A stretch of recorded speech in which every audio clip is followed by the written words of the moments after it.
Welcome back to part 2 of the story of Majora's Mask. Last time, we left off with Link entering this mysterious forest looking for his old companion, Navi.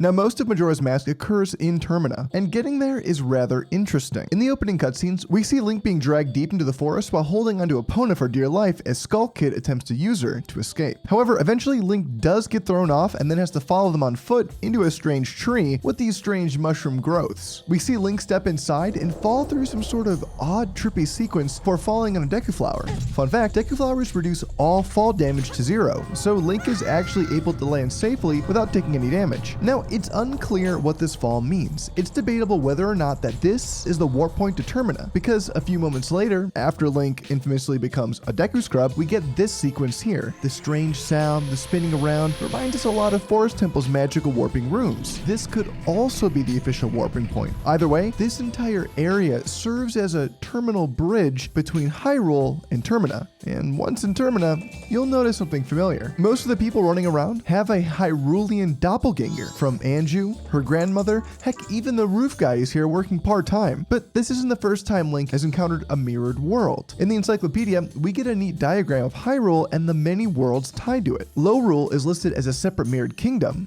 The Dark World and Twilight Realms are parallel worlds as well, and somehow within Hyrule lies the parallel world of Termina. Oh, and next to that, kind of on its own, is Koholint Island.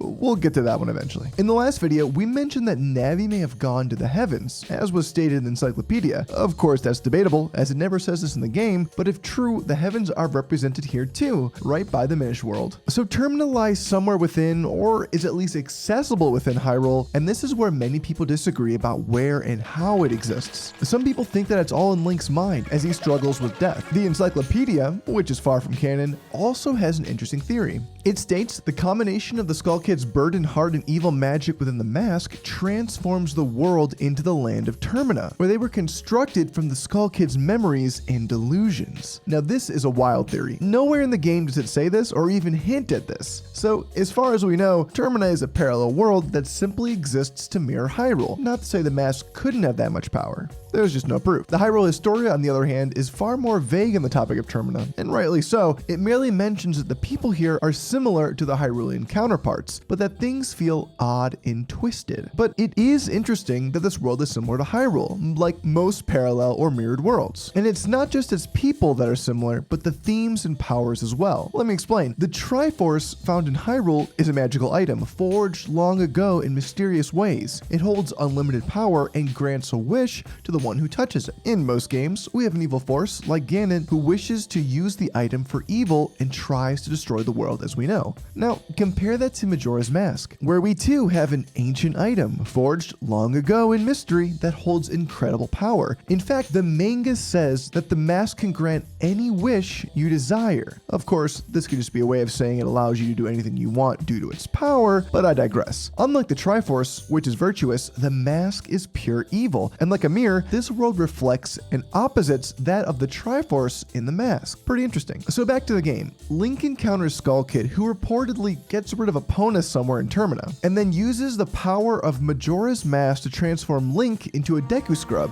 and just leaves him, but not before accidentally leaving Tattle behind, one of the fairy companions. It's interesting that this fairy is rather hopeless in the room and requires the aid of Link to be reunited with her brother, Tail. But even then, Tattle begins to suspect that something may be wrong with Skullkid the Imp.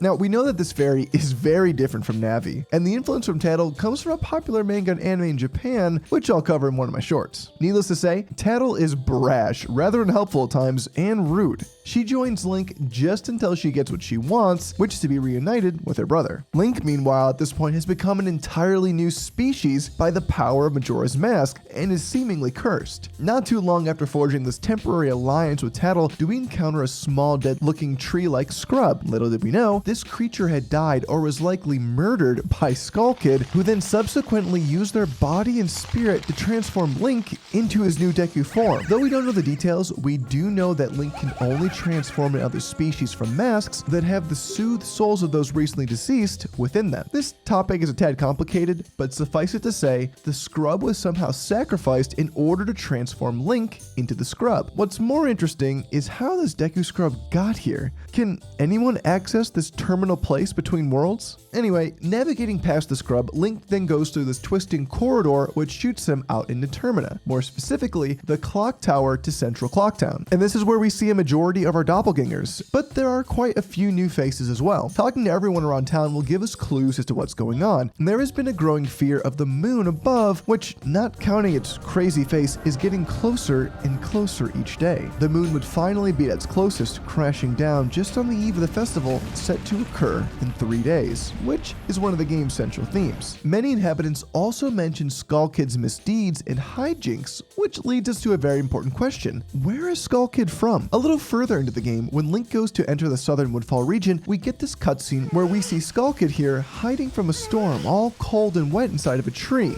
where he meets Tattle and Tail, the fairies. They soon become fast friends and get into all sorts of shenanigans. So we see them meet here in Termina, but then another cutscene appears in the game where we see Skullkid mug and steal the items of both the Happy Mask salesman and Link in the mysterious forest outside, presumably still somewhere in Hyrule. So we know that Skullkid has the ability to traverse between these two worlds of Termina and Hyrule, and this is before he ever had the mask, which kind of disqualifies the other theory where the mask somehow made Termina, because we have these cutscenes of him just playing in Termina before he ever finds the mask. Near the end of the game, we get a unique comment from Skullkid saying that Link kind of reminds him of the girl who taught him a song. That reference most likely refers to Saria from Ocarina of Time, who teaches many of the Skull children her song. If true, then Skullkid has also spent time in Hyrule aside from just the mugging. So where he hails from is quite the mystery. It's entirely possible that he found Termina by accident or found Hyrule by accident, and just so happens to hang out in one place or the other. Down the line, once in Termina with his new mask, he starts getting into trouble and causing havoc around the land. Many people were affected by his so-called pranks, and Skullkid even goes so far as to bring down the moon, which will crash down in 3 days. But was it truly Skullkid that did this, or was it Majora's Mask? Atop the clock tower, we can spy on the imp and watch him transform his behavior each day, ranging from the comical, playful Skullkid slowly changing into the warped mind of Majora, influenced by the evils of the mask. We know that whoever wears this mask shall have great power, but with it comes a great evil and catastrophe. It's not incorrect to refer to Skullkid in the later stages of his journey simply as Majora, as the mask is the one who's controlling him. In fact, at the very end, the mask even disposes of Skullkid and goes into the moon itself, which is terrifying. Of course, it's the mask which influences him to bring destruction and woe, but why does Skullkid think to bring down the moon in the first place? Well, we learned that Skullkid was once friends with the 4 giants, the 4 deities which hailed from the 4 regions across Termina. They used to play together and were friends, but eventually the 4 giants left to go do their duties, each traveling in a cardinal direction to protect the realm. The Skullkid felt betrayed and lonely, and then, once he found the mask, his inner betrayal led him to take out his rage on Termina. The mask took hold of his innermost desires and pain and used them as a catalyst to destroy the world. Now this is interesting, as this story mimics the story we hear by Andrew's grandmother. If we happen to don the all-night mask, we can stay awake through Granny's stories. One tells of the mask festivals with their celebrations,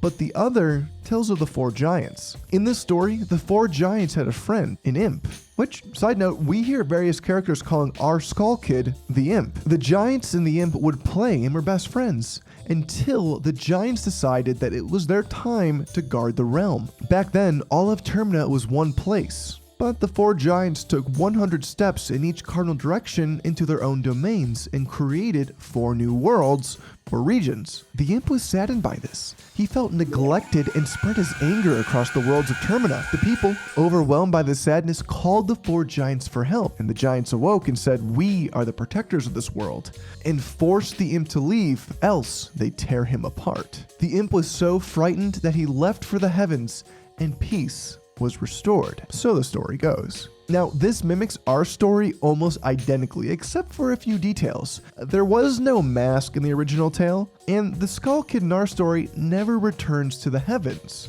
merely just Hyrule, which is Hyrule the heaven's version of Termina? Anyway, in the end, Link does manage to save the day, and Skullkid and Link return with Tattle and Tail to that mysterious forest somewhere in Hyrule. The Skullkid then engraves an image for all time to be seen that Link and Skullkid, along with Tattle and Tail, became forever friends. The Imp wonders if they'll ever see Link again, but Tattle knows that one day they will. And that's where we'll end the story for today. Next time, we'll take a closer look at the 3-day cycle and discover the mysteries of the Happy Mask Salesman.